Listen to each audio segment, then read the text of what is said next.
Thanks to McFarlane, Damon gets a dragon. Here's a look at the brand new McFarlane Toys Game of Thrones House of the Dragon Caraxes.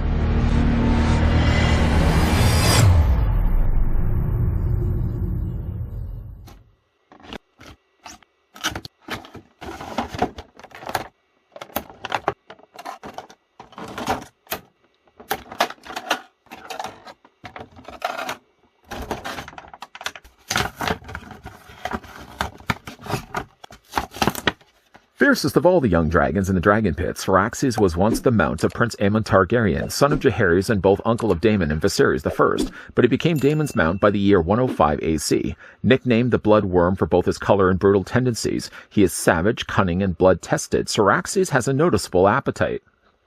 First, before we get things underway and have a closer look at the House of Dragon Caraxes, I'd like to first thank the folks over at McFarlane Toys that, like in the case before when we looked at Dragon Cyrax, also provided the sample of Caraxes that we could have a look at in this review.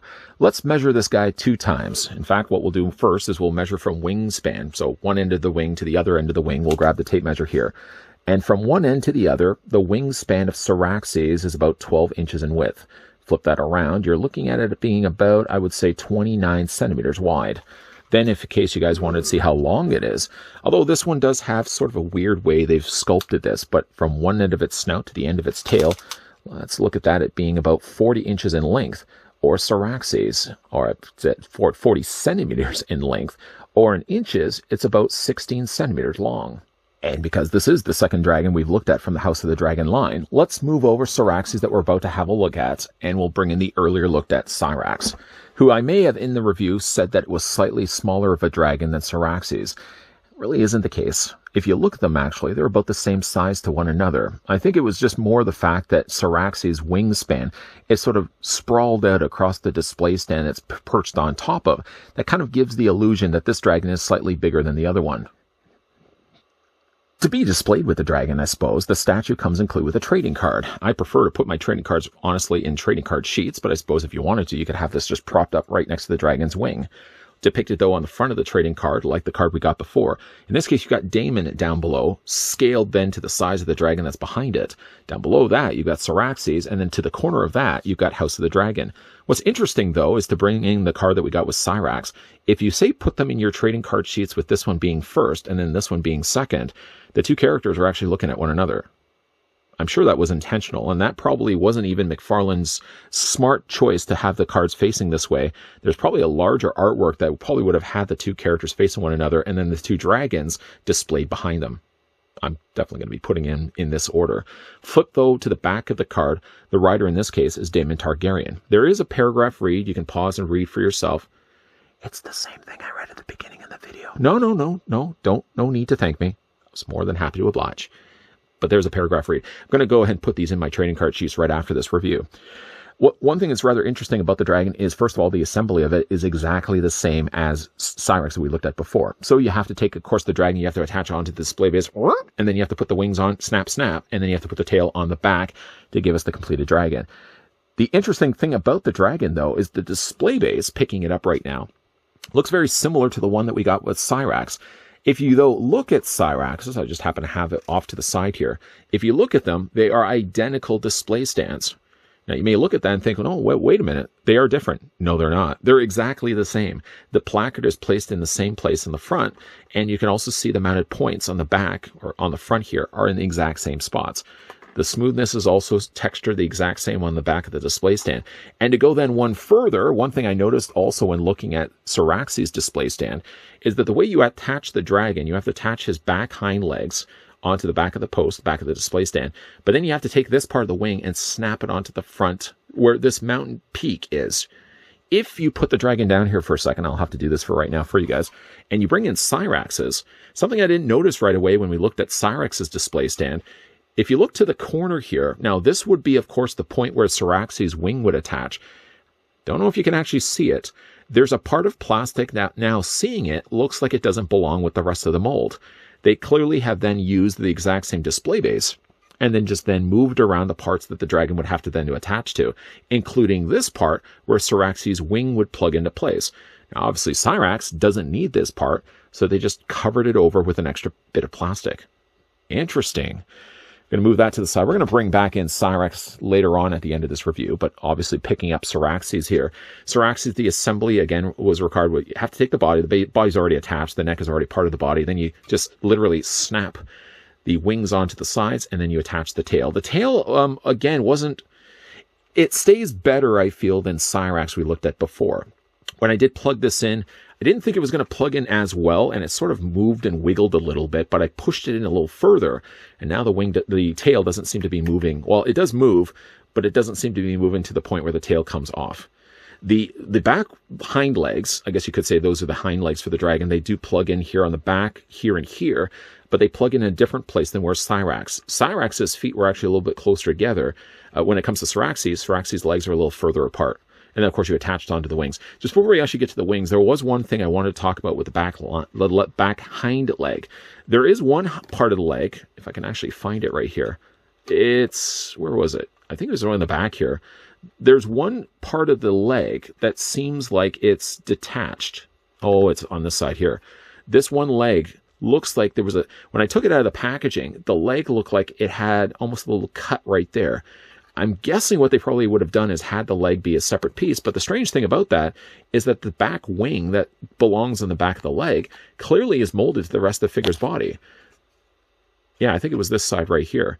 Obviously, now attaching it onto the display stand, I'm not having any real issues with it, but I didn't notice it looked like it was detached or looking like it was coming loose from the rest of the statue's body.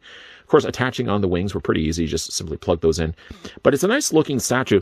I like the color of it. I gotta say, I'm not so crazy about the pose they decided to go with.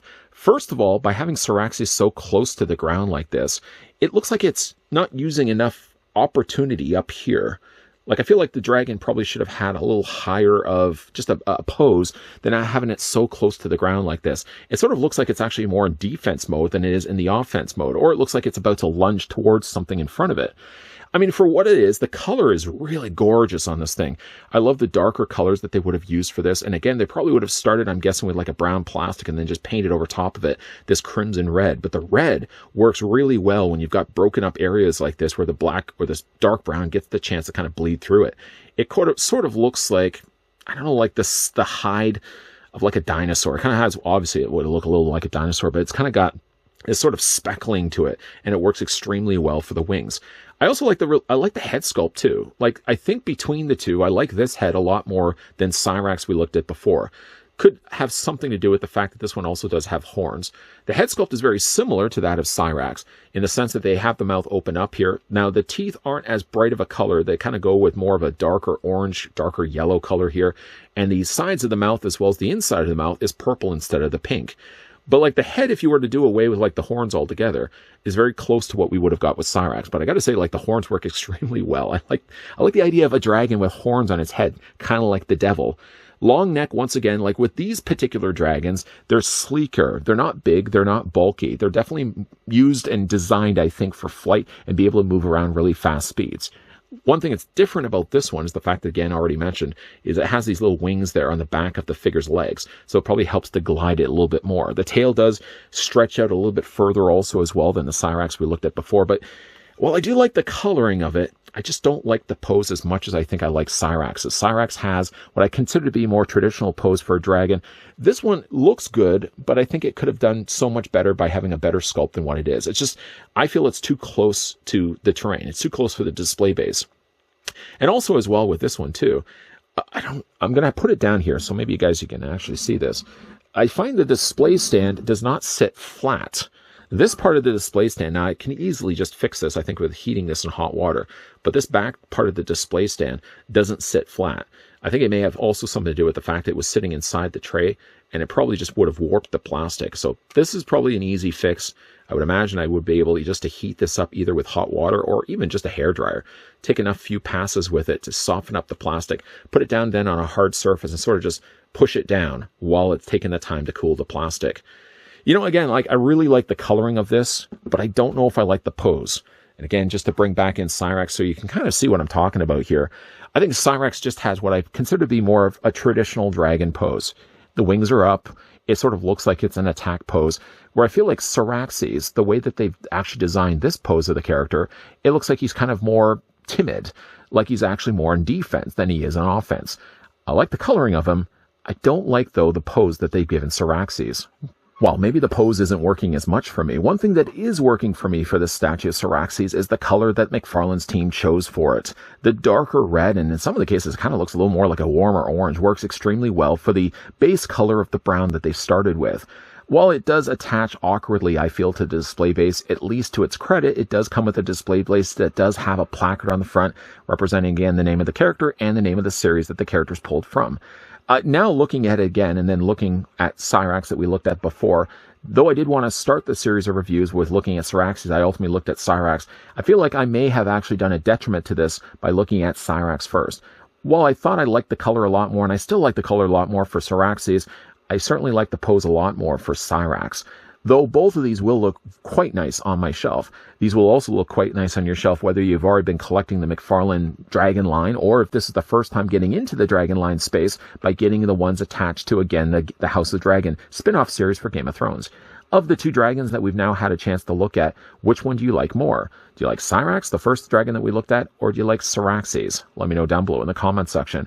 And once again, a big thank you, big thank you to the folks over at McFarlane Toys that did provide this sample of the brand new Dragon, House of Dragon, I should say, Caraxes, that we got the chance to have a look at in this review. Speaking of videos, if you enjoyed the one you just finished watching, why not hit it with a like? If you guys are loving the content you guys are seeing and on board to see more, we are going to, by the way, be looking at some more McFarlane Toys stuff. Not just dragons. There's going to be a whole bunch of stuff that's going to be coming your way. So make sure, of course, you're always keeping your peepers peeled to this channel, making sure you're hitting that subscribe button down below, and that you're also turning on the bell notification. But more importantly, making sure that you're coming back here on a regular basis.